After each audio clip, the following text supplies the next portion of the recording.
राजा भीम सिंह के राज्य में सभी लोग हंसी खुशी रहते थे। एक दिन अचानक ही एक सैनिक आकर राजा को गांव में होने वाली अजीब किस्से के बारे में बताता है।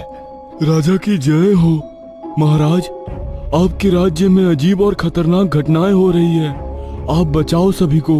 ऐसा क्या हो रहा है जिसका पता मुझे नहीं है? महाराज, कुछ दिनों से अकाल के कारण लोग गायब हो रहे थे। जब इसका पता लगाया गया तब जंगलों में एक गुफा के बाहर हमें कई इंसानी शव मिले जो कि गायब हुए लोगों के ही थे। कौन कर रहा है ये दुष्कर्म? पता लगाओ, हम अपने हाथों से दंड देंगे उसे। महाराज, उसको पकड़ना इतना आसान नहीं है। हमने कोशिश की लेकिन उसके पास बहुत अद्भुत शक्तियां हैं जिसकी वजह से उसको पकड़ पाना आम इंसान के बस में नहीं है। सैनिक, ये क्या कह रहे हो तुम?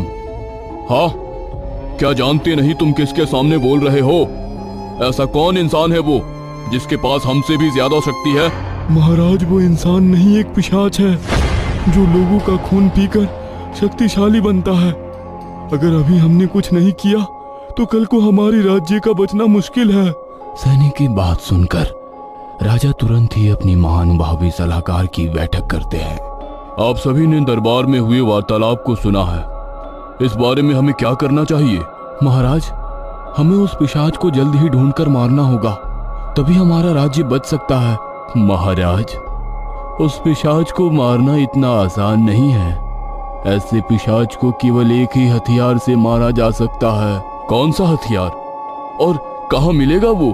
चांदी की कील को पूजा कर, उसे पवित्र कर, उसी से ही उस पिशाच को मारा जा सकता है महाराज। वो भी सिर्फ पूर्णिमा वाले दिन, जिस दिन उसकी ताकत सबसे कम होती है। पंडित के कहने के बाद राजा वैसा ही करता है और पूर्णिमा के दिन पूरे जंगल में उस पिशाच को ढूंढना शुरू कर दिया जाता है। वहीं दूसरी तरफ काली शक्तियों के तांत्रिक को राजा के इस चाल के बारे में पता लग जाता है। मैंने कहा था ना, ये लोग तुम्हारे खिलाफ कुछ ना कुछ जरूर करेंगे। तुम्हें लोगों का शिकार इतना जल्दी नहीं करना चाहिए था। मैं एक पिशाच हूँ, कोई आम नहीं कि इस दुनिया में डर कर रहा हूँ। पिशाच गुस्से में वहां से जंगल की तरफ निकल जाता है और वहां उसे राजा के लोग दिख जाते हैं जिनका शिकार करने से पिशाच खुद को रोक नहीं पाता और एक आदमी पर हमला कर देता है। वहीं उस आदमी की चीख सुनकर बाकी सभी सैनिक उसको बचाने के लिए आ जाते हैं और पंडित के द्वारा दिए हुए अभिमंत्रित सिंदूर से उसको एक गोली में कैद कर अपने साथ राजा के महल में ले आते हैं। वहीं पर राजा उसको अपने हाथों से उस पवित्र कील को उसके सीने में घुसा देता है, जिससे पिशाच वहीं पे तड़पने लगता है। तुम लोगों को क्या लगता है तुम सब बच गए? अभी मेरा कहर बाकी है। अब तुम्हारा राज्य खून के आंसू रोएगा। पिशाच की खतरनाक हंसी को रोकते हुए राजा ने उसका सिर काट दिया और उसके शव को आग के हवाले कर दिया। वहीं दूसरी तरफ तांत्रिक पिशाच की राख से उसकी आत्मा को वहां बुला लेता है और पिशाच खुश होते हुए कहता है, मैं ही आदि और अंत हूँ, अंधेरे का राजा हूँ मैं, पिशाच हूँ मैं। मरकर भी जिंदा हूँ, लेकिन अब कोई जिंदा नहीं बचेगा। मैं तुम्हारी आत्मा को तो ले आया हूँ, लेकिन तुम्हें जिस्म पाने के लिए फिर से बलि देनी होगी। वो भी हर अमावस को 11 बलि देते ही तुम्हारा शरीर वापस आ जाएगा। लेकिन पहले इस राजा का कुछ करो, वो तुम्हारे मकसद को रोक सकता है। राजा राजा राजा, देखते जाओ राजा अब कैसे खुद की जान लेगा। अंधेरे का राजा हूँ मैं, पिशाच हूँ मैं। पिशाच अब एक आत्मा बन चुका था जिसे कोई भी नहीं देख सकता था। इसका ही फायदा उठाकर पिशाच राजा के महल में जाता है जहां रानी सो रही होती है। पिशाच राजा का रूप लेकर रानी के साथ संभोग कर लेता है।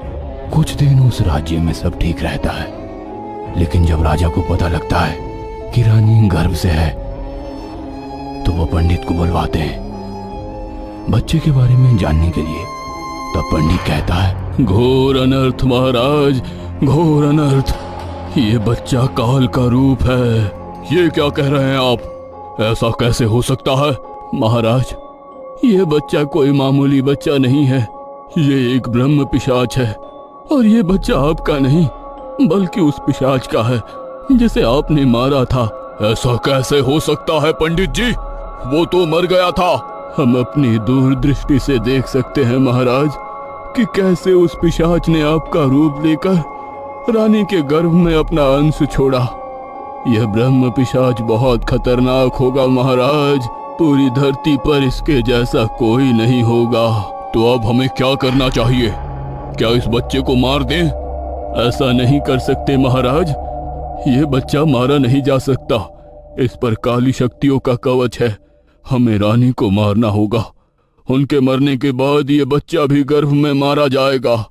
राजा ये बात सुनकर बहुत रोता है, लेकिन सबकी भलाई के लिए वो रानी को मरवाकर महल में दफना देता है। जब इस बात का पता पिशाच को लगता है तो वो आग बबूला हो जाता है, क्योंकि उसका अंश अब खत्म हो चुका था। मैं किसी को जिंदा नहीं छोड़ूंगा। अब सब मरेंगे। ऐसा कहकर वो पिशाच पूरे राज्य पर हमला कर देता है और कई लोगों को अब तक अपना शिकार बना चुका होता है। इसके आतंक से राजा पंडित की मदद से पिशाच के लिए एक पूजा करवाकर उसकी आत्मा को कैद कर देता है। 23 साल बाद अब उस महल को एक होटल में बदल दिया गया, जिसको समय नाम का एक अमीर आदमी ने 22 साल पहले ही खरीद लिया था। वो होटल अब 5 स्टार बन चुका है, जहां आने वाले कुछ दिनों बाद समय की कामयाबी के लिए पार्टी होने वाली है। वहीं आज भी वो तांत्रिक अपनी तंत्र विद्या से पिशाच को जिंदा करने में लगा हुआ है। बस कुछ और वक्त और आ रहा है तुम्हें बचाने वाला। समय और उसका परिवार होटल की तरफ ही जा रहे होते हैं कि रास्ते में उनकी कार से एक बुड्ढा टकरा जाता है। सभी लोग डर जाते हैं और उसको देखने नीचे उतर जाते हैं। बाबा आप ठीक तो हैं? आपको ज्यादा तो नहीं लगी ना? तुम अमीर लोगों को हम गरीब कहाँ दिखते हैं बाबूजी। जाइए आप। बाबा माफ कर दो, वो ड्राइवर ने आपको देखा नहीं। आपको कहाँ चलना है? मैं छोड़ देता हूँ ना। मेरी मंजिल तुम्हारे रास्ते में नहीं आती, तुम्हारा रास्ता मेरी मंजिल में आता है। मैं कुछ समझा नहीं बाबा। कुछ नहीं, मेरा घर यहीं पास में है, मैं चला जाऊंगा। इतना कहकर वो बाबा आगे जाने लगा। वही समय का परिवार भी कार में बैठकर होटल की तरफ जाने लगे। इतने में बैक मिरर में कबीर ने उस बाबा को देखा, जिसके 2 बड़े बड़े दांत थे, और वो कबीर को देखकर हंसने लगा। ये देखकर कबीर डर जाता है, लेकिन फिर जब दोबारा देखता है तो वो बाबा वहां पर नहीं होता। डैड, वो ओल्ड मैन गायब हो गया। देखो डैड। बेटा, यही उसका घर होगा, वो चला गया होगा। कबीर की बात पर ध्यान ना देते हुए अब सभी लोग होटल आ गए थे। होटल दिखने में काफी रॉयल लग रहा था। वाओ डैड, होटल बहुत सुंदर है, बहुत मजा आने वाला है। चलो अब चलकर सभी से मिलते हैं। होने वाली पार्टी के लिए कई लोग भी आ रहे हैं। समय की कामयाबी के लिए 7 दिन बाद इसी होटल में ग्रैंड पार्टी होने वाली थी। यहाँ समय और सुमन दोनों अपने रूम में कुछ बातें कर रहे थे। देखो ना, कितने साल बीत गए हैं, हमारे दोनों बच्चे बड़े हो गए हैं। ये होटल सच में बहुत लकी है हमारे लिए। ना हम ये होटल खरीदते और ना हमें औलाद का सुख मिलता। मुझे आज भी याद है वो रात जब हम होटल खरीद कर एक रात इसी में रुके थे। तेज बारिश में बच्चे की आवाज ने मुझे और हम दोनों को नींद से जगाया था, और इसी होटल के गार्डन में हमें एक बच्चा मिला था जो आज हमारे परिवार का हिस्सा है, जिसे हम दोनों बहुत प्यार करते हैं। सुमन, आज के बाद कभी इस बारे में बात मत करना। मैं नहीं चाहता दोनों में किसी को ही पता लगे कि वो सगे भाई बहन नहीं है। अच्छा जी, ठीक है। वो तो बस यहाँ आते ही वो दिन याद आ गए थे।